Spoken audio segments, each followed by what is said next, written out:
Kuvendi u mblodh për herë të parë pas zgjedhjeve të 11 majit dhe zgjati vetëm 15 minuta, duke u mbyllur me diskutime mes palëve. Kryedemokrati Sali Berisha teksa akuzonte socialistët për lidhje me eksponent të krimit, ka shkëmbyer replika me kryeparlamentaren Elisa Spiropali. Kjo seancë mblidhet pas farsës elektorale më të turpshme, pas rënjes perdes hekurt në Europën ish komuniste. Kjo seancë mblidhet pasi partia e krimit me në krye Edi Rama zhvilloi farsën zgjedhore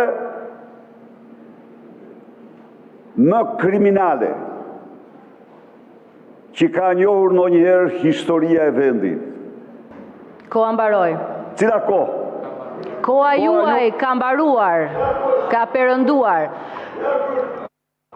Folës pro, Niko Peleshi.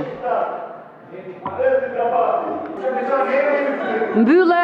Edhe ti, ai është një lloj me ty, sepse edhe ti erdhe si Spiropali e përfundove. Ulu në vend të heq drejtën e fjalës, të heq të drejtën e fjalës, vazhdo. Ta dhash të drejtën e fjalës, ta heq të drejtën e fjalës. Teksa kreu i grupit parlamentar socialist Niko Peleshi mori fjalën në seancë, ndërhyri kreu i grupit kundërshtar Gesmend Bardhi. Peleshi kërkoi Bardhit të respektohej etika pasi ndodheshin në parlament dhe jo në një cirk. Ai apeloi për të punuar së bashku dhe për të miratuar aktet e depozituara. Ose së përqeshur jemi në parlament, nuk jemi në cirk. Nuk jemi në cirk.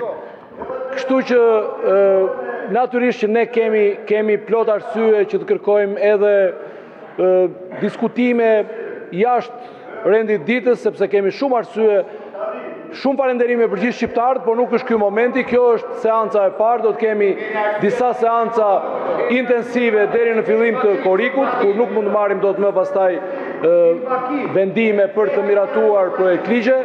Kështu që të nderuar kolegë deputet të grupit parlamentar të Partisë Socialiste, po doni edhe të grupeve tjera, të punojmë me intensitet që rreth 25-30 akte të depozituara ti miratojmë në këto 5-6 seanca që kemi në vijim, kështu që jemi plotësisht dakord me këtë renditet vazhdojmë punën duke filluar nga entja tjetër me miratimin e projektakteve. Në përfundim me votat e mazhorancës u miratua kalendari punimeve për periudhën 29 maj-8 korrik. Rreth 80 deputetë aktual të kuvendit si nga PD-ja edhe nga Partia Socialiste nuk do të jenë pjesë e sesionit të ri parlamentar që nis në muajin shtator.